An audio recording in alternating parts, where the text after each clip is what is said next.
Un autre aussi qui vient d'être commercialisé, le tolvaptan. En fait, le tolvaptan aussi est éliminé par le 3A4. C'est un médicament qu'on appelle aquarétique, donc qui va bloquer les récepteurs de la vasopressine. Ça va être utilisé pour l'hyponatrémie. Par contre, j'ai hésité avant de vous les donner, avant de mettre cette diapositive-là, mais je me suis dit, bon, c'est un nouveau médicament, on va en parler. C'est les mêmes interactions que l'autre. Le problème actuellement, c'est le prix. Est-ce qu'il y en a qui sont familiers avec le prix du... Levez donc la main ceux qui connaissent le prix du tolvaptan actuellement. Ah, il n'y a vraiment pas beaucoup de monde.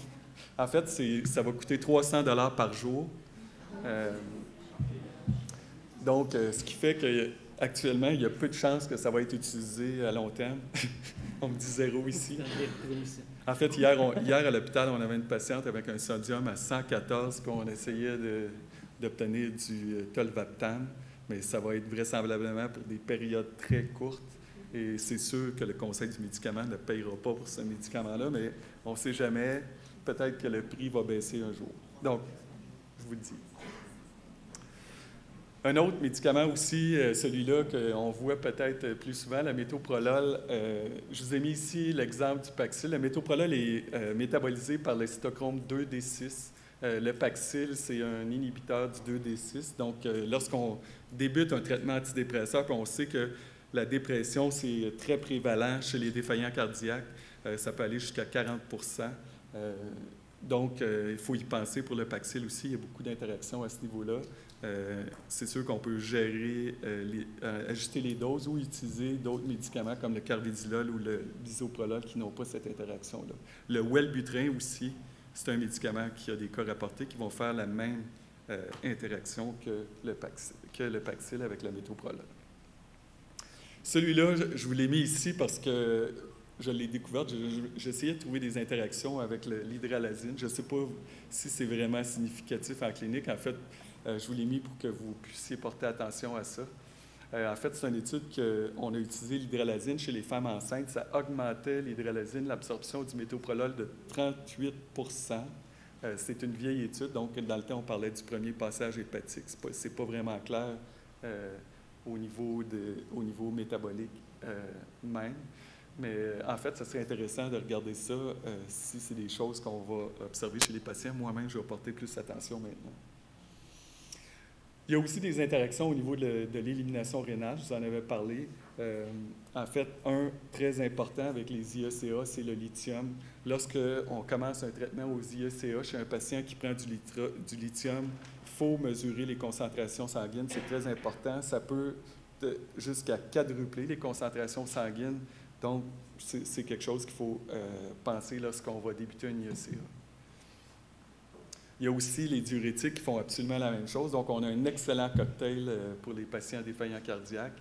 En fait, les diurétiques, lorsque on va augmenter la diurèse, ça va faire en sorte d'augmenter la réabsorption au niveau du tubule proximal. Pardon. Et on va réabsorber le sodium, mais au niveau du rein, on ne fait pas la différence entre le sodium et le lithium, ce qui fait que le lithium va être augmenté de façon importante et ultimement, on va intoxiquer le patient avec le lithium. Un autre avec les diurétiques, le méthotrexate, en fait, ça aussi, c'est une interaction qui est importante. Ça peut faire toucher la moelle osseuse. Parce que le méthotrexate, c'est un agent de chimiothérapie, mais c'est de plus en plus utilisé pour les patients en arthrite rhumatoïde, vraiment beaucoup, que ce soit donné par voie orale ou par injectable. Donc, lorsqu'on débute un traitement diurétique, c'est important avec le méthotrexate de faire le suivi au moins de la formule sanguine complète. Ça m'amène à vous parler d'autres types d'interactions, les interactions pharmacodynamiques, donc ceux qui ne touchent pas les concentrations sanguines des médicaments. En fait, les INS, on dit souvent que les INS, il faut faire extrêmement attention avec les IECA. Je me dis que j'étais pour vous en parler parce que des fois, on ne sait pas trop c'est quoi le mécanisme. Mais, en fait, cette interaction-là des anti-inflammatoires, c'est vrai avec les IECA, les diurétiques, mais c'est aussi vrai avec le Razilase et avec les ARA. je m'excuse, j'ai pris un dessin d'un autre article, mais c'est quand même pour vous illustrer ce qui se passe chez les patients. En fait, dans notre organisme, on va toujours essayer de maintenir un gradient de pression au niveau glomérulaire pour maintenir la diurèse. Et lorsque les patients sont insuffisants rénal ou lorsque les patients commencent à avoir des problèmes d'hypoperfusion, que ce soit à cause de la défaillance cardiaque ou autre, que ce soit réelle ou relative, l'organisme va essayer de maintenir la pression au niveau glomérulaire et il va faire ça habituellement de deux façons. Au niveau de l'artériole efférente, ici, on va faire une vasoconstriction. Fait que c'est comme un boyau d'arrosage. On met notre doigt au bout du boyau d'arrosage, la pression augmente et ça va faire en sorte de maintenir une diurèse. L'autre chose que l'organisme va faire, c'est qu'il va augmenter l'apport sanguin au niveau du glomérule et pour faire ça, on va faire une vasodilatation de l'artériole afférente. Okay? Et comment ça se fait au niveau afférent? C'est la sécrétion de prostaglandine qui fait une dilatation. Au niveau de l'artériole efférente, c'est l'angiotensine, entre autres, qui va faire ça. Donc, ce qui se passe, c'est lorsqu'on donne un anti-inflammatoire non stéroïdien, on va faire diminuer l'effet vasodilatateur ici. Et l'IECA, lui, va faire diminuer la vasoconstriction postglomérulaire, ce qui fait que ça va, chez certains patients, faire en sorte qu'on va effondrer les pressions intraglomérulaires et la diurèse va diminuer chez ces patients-là. Et finalement, on va observer de l'insuffisance rénale. Les patients défaillants cardiaques utilisent beaucoup ces mesures de compensation-là et c'est pour ça qu'ils sont particulièrement à risque de toxicité autant avec les IECA que les anti-inflammatoires non stéroïdiens. Donc, il faut essayer d'éviter les anti-inflammatoires. On peut utiliser le Voltaren Emulgel, on l'a fait à plusieurs reprises, ou un autre anti-inflammatoire non stéroïdien, que ce soit du naproxène en crème, mais il faut le préparer. On peut utiliser d'autres analgésiques. Le tramadol, ça peut être intéressant, mais encore là, il faut faire attention aux interactions et à la fonction rénale. Mais lorsqu'on a une combinaison, il faut toujours suivre la clairance, la créatinine et la kaliémie. Je voulais vous parler aussi des médicaments bradycardisants parce que ça nous cause un problème souvent, la bradycardie. En fait, on va être obligé de titrer nos bêta-bloqueurs, la digoxine, parce que les patients présentent plus ou moins de bradycardie. Donc, je vous ai fait un peu la liste des médicaments ici qui peuvent être associés à la bradycardie. Donc, vous les voyez, l'amiodarone, on connaît, les bloqueurs des canaux calciques, clonidine, les neuroleptiques, propafénone. Les gouttes ophtalmiques, des fois, on y pense pas. La pilocarpine et tous les bêta-bloqueurs en gouttes peuvent causer de la bradycardie. Le lithium à concentration plus élevée aussi peut faire ça. Les antidépresseurs tricycliques. Il y en a un autre que je n'ai pas écrit ici, le ticagrelor. Le Brilinta aussi est associé à des bradycardies. Toutefois, le Brilinta, la bradycardie est transitoire chez la majorité des patients. Mais je voulais vous parler d'une classe de médicaments que l'on connaît peut-être un peu moins, les anticholinéstérase, qu'on utilise dans la maladie d'Alzheimer et des démences qui sont associées à ça. En fait, il y en a 3 commercialisés, le Exelon, l'Aricept et le Réminil. C'est des médicaments qui ont un effet, mais très modeste dans la maladie. Par contre, il y a plusieurs études, dont une étude canadienne qui a démontré qu'on avait une augmentation importante de bradycardie chez les patients et ça doublait les hospitalisations pour bradycardie chez les patients. Ça augmentait de façon significative les chutes, ça augmentait de façon significative l'implantation des pacemakers et des syncopes chez les patients. L'effet serait croisé qu'on utilise un agent ou l'autre. Et en fait, je vous encourage à aller voir les études. Comme je vous dis, il y en a une qui est canadienne, mais c'est des médicaments qui ont des effets pas si importants que ça chez les patients. Donc, on recommandait même de remettre en question l'utilisation de ce médicament-là chez les patients. Et on en a eu un cas à l'Institut.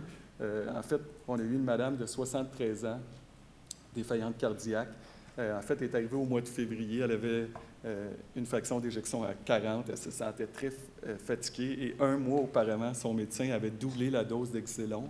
Et là, où est-ce qu'on a fait? On a suspendu l'Exelon. La dame, elle avait un pacemaker, il a été reprogrammé. Et là, l'Exelon a été repris à la dose antérieure. Et après ça, il n'y a pas eu de problème à ce niveau-là. Mais pourquoi je vous en parle aussi, c'est que dans un des 2 articles, ce qu'on disait, c'est qu'il y a beaucoup de patients qui sont hospitalisés pour bradycardie et au congé, on reprend le même traitement. Et la conclusion des auteurs, c'est qu'il y a beaucoup... en fait, c'est un effet secondaire qui est inconnu, okay? Donc, ou qui est peu connu. Donc, ça vaut la peine de penser à ça si ça arrive. Finalement, je voulais vous parler de l'hyponatrémie. C'est un problème neurologique important.